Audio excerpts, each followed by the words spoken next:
Hello, my name is Gretchen Guittard. I'm the superintendent of Jamestown C1 School District, and I'd like to visit with you this afternoon about the ease of completing the Comprehensive Literacy State Development Grant. Just a reminder that this grant is due on April 11th. That's a very quick turnaround, but quite frankly, there's only 6 narrative boxes that you need to complete. The first one has to deal with your needs assessment. We all have completed a needs assessment because of our CSIP requirement. So just look back in your needs assessment for CSIP and pull out your literacy data. Add that into this narrative box and then expand on what that data really reveals. You might be using iReady, you might be using STAR, you might be using a district assessment, and that is just fine. Just make sure that you describe that, and that's question 1. Question 2 is professional development. You're supposed to discuss how you are going to provide professional development for your staff. You most likely are already doing that, but you need to be very explicit and provide information on how you're providing explicit professional development for your literacy instruction. Let's think about that for a second. Is that bringing an in-person instructor to your building? Are your teachers going online? Are your teachers involved in letters training? There's a lot of options there. So just think about what your individual district is doing. Question 3 is about family literacy engagement. As you know, with our current law, with our reading success plans, we have to provide for any student who's not participating in their online or their current grade level instruction. You have to provide information to the parents and on how you extend their day instruction beyond what is already being provided by the teachers. So think about what you can do for family literacy engagement. Could it be an additional instruction? Could it be a family literacy night? Could it be both? Think about how you're going to expand that type of instruction beyond the regular school day. Question 4 is identification of students. We already do that.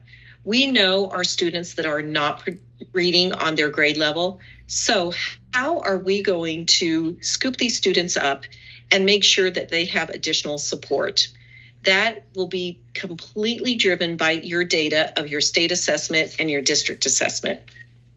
Question 5. Well-rounded education. This is the area that I think we can most help you with. As an educator, you have to make sure that your students are provided the instruction they need to have to learn. And not all of our students learn on the same way. We know that. Students are not cookie cutter students. We want to talk to you about how we can provide additional strategies for making sure that the education that you provide to your students is differentiated and made clear to the parents and the staff that it's different beyond the regular school day. Question 6 is coordination with early childhood and after-school programs. This is a unique question, and I think it's interesting because we know that our current governor is really focusing on early childhood education. So how are we going to take that initiative and expand it all the way through middle school and even into the early graduation years? Let's talk about that. Does that mean that we take our early education teachers and we brainstorm with them on what we need to do with our students who are in 5th, 6th, 7th, and 8th grade and they're still struggling? Absolutely.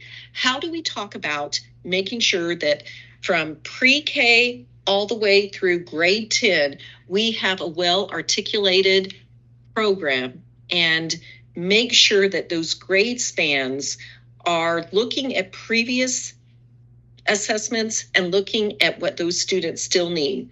We know through the COVID years that many of our students lost multiple opportunities for not only math, literacy, but also science abilities. So let's talk about how we can start at early childhood education and move all the way through those grade spans. This is not a difficult grant. It actually is very streamlined. I would be happy to help in any way if there's any person who has a question. I've studied the guidance, I've studied the grant, and I think that it is very doable. It's quick turnaround, like I said, April 11th, but it's extremely important. The governor has put $49 million into this grant. Take advantage of it. Thank you.